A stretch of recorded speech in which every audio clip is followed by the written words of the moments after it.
tuendelee kutoa wito kwa wale ambao tumewakemea hivi karibuni, tumesema wana tabia ya kuongea huko mabarabarani, basi waendelee kujionya, kwa sababu hiyo inaweza kuleta madhara katika mwenendo wa kesi. Wajionye sana, wameshamfikisha huyu mtu kupitia kwa wahusika wa kisheria mahakamani, basi waache mahakama ifanye kazi yao, halafu majibu yatakayotolewa sasa ndio wanaweza kwenda kuyazungumzia huko barabarani.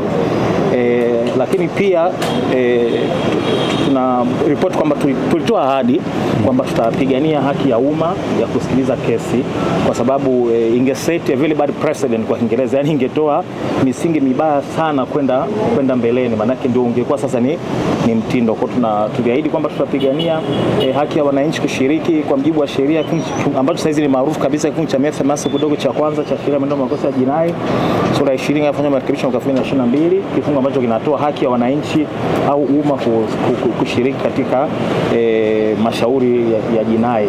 Kwa tunafurahi kwamba tumetimiza ahadi yetu kwa ujumla wetu kama jopo. Kwa hiyo nafikiri at least katika aspect hiyo hatuna deni.